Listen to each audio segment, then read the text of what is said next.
Olá, meus queridos, tudo bem com vocês? Bom dia!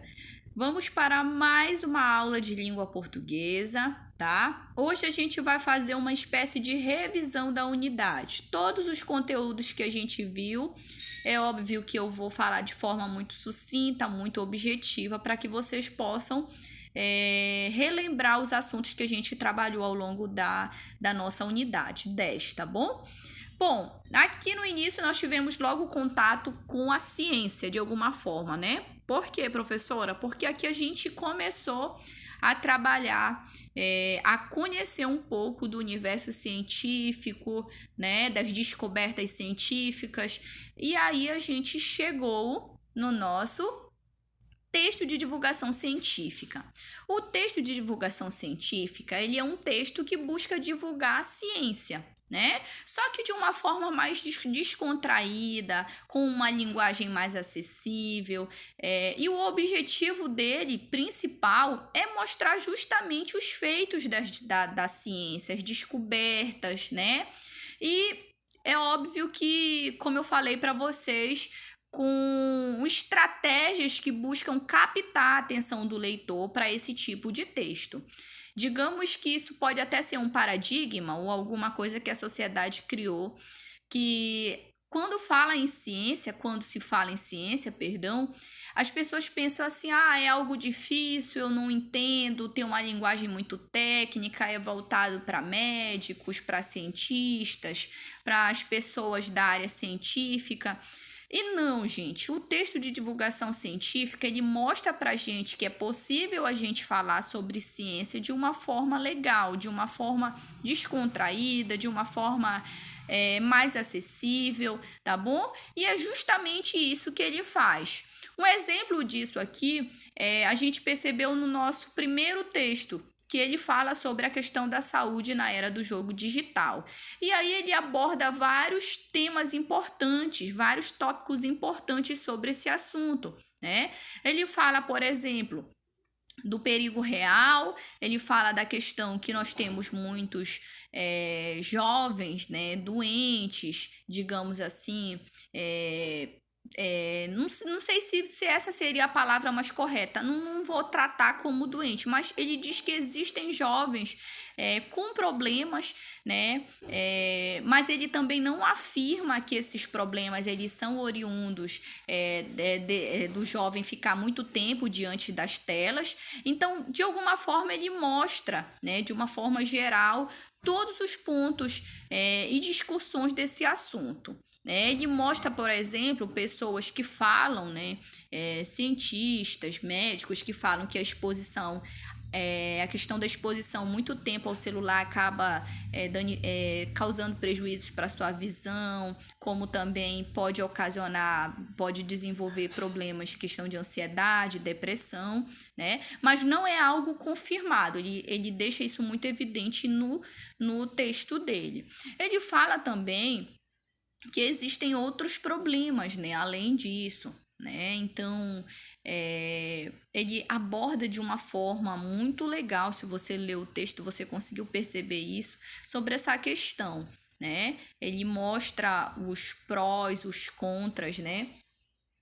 E aí ele discute falando sobre esse assunto. Ele fala também sobre os jogos sérios, né? Ele fala que existem jogos muito bons, que desenvolvem o raciocínio da pessoa que joga.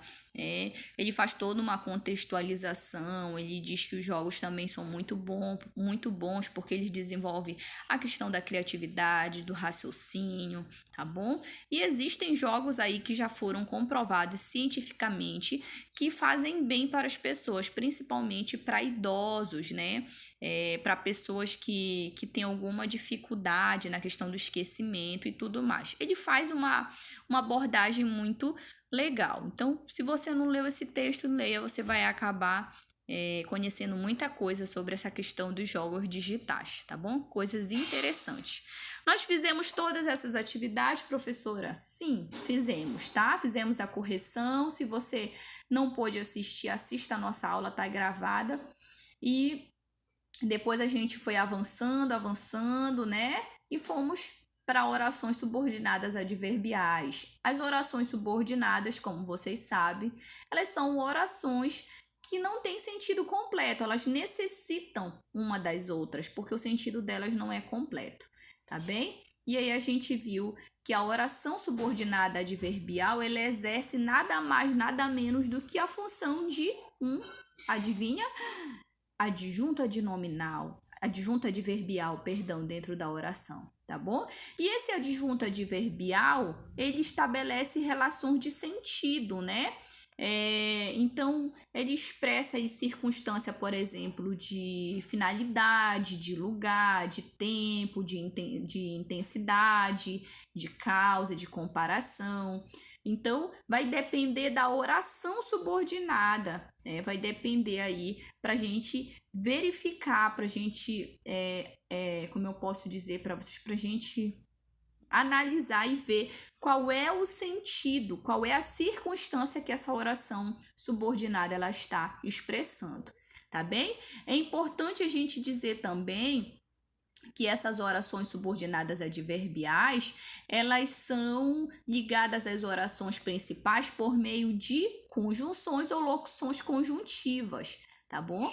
Então, professor, eu esqueci o que é conjunção. Conjunção é aquela classe de palavra da língua portuguesa que é utilizada para ligar orações.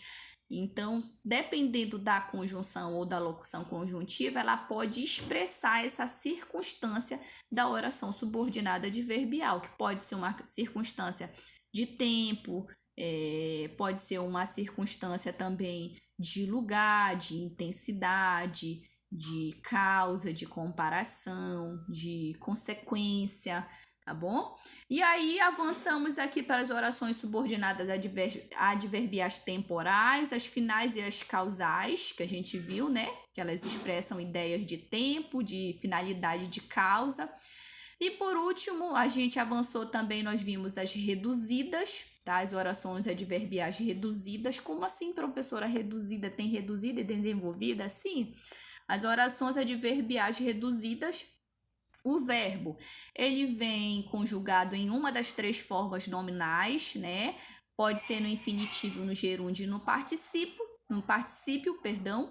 E essas orações, elas não são ligadas por meio de conjunção, tá bem? Elas são ligadas apenas por meio de pontuação, ok? Vamos que vamos. Fizemos atividades, né? Aprofundamos mais as subordinadas adverbiais temporais, finais e causais. E na nossa última aula, nós vimos as adverbiais consecutivas, que dão ideia de consequência, e as comparativas, que dão ideia de comparação. Fizemos essa atividade, disponibilizei também para vocês. Nós fizemos a resposta, tá bem? Corrigimos todas as respostas, tá tudo bonitinho. Quem tá acompanhando as aulas aí, eu acredito que tá por dentro, tá? E aí, professora, a gente finalizou a primeira unidade? Sim. Do livro didático, sim. O que vocês vão fazer? Esse mapa conceitual não é necessário fazer ele agora, tá? Por quê? Porque a gente tá privilegiando, tendo em vista a questão do tempo, né? A gente precisa finalizar o ano, então acredito que vocês já fizeram mapa conceituais também nas propostas de redação, então esse aqui não é necessário a gente fazer, tá? Não vai ter prejuízo. Seminário escolar, a gente faz quando nós voltarmos para a nossa aula online, a gente programa nosso seminário escolar. Vocês vão fazer a página 24 do livro didático, a página 25, que é o Organize as Ideias, aqui você vai ter contato com todos os assuntos que nós estudamos durante a unidade. Então, você vai fazer essas duas páginas e você vai fazer a sessão Hora do Estudo, que traz um texto longo, porém muito legal, né? Falando sobre a questão do altruísmo, né?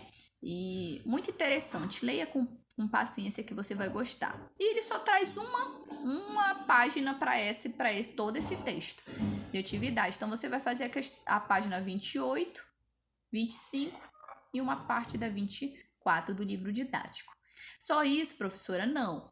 Tem um livro de atividade, tá bom? Então, você vai pegar lá o seu livro de atividade de língua portuguesa. Só um minutinho aqui. Eu tinha deixado aberto, gente. Agora eu perdi. Mas espera aí que eu já sei qual é a que vocês vão fazer, tá? Vocês vão abrir na página 7, tá bem? Página 7.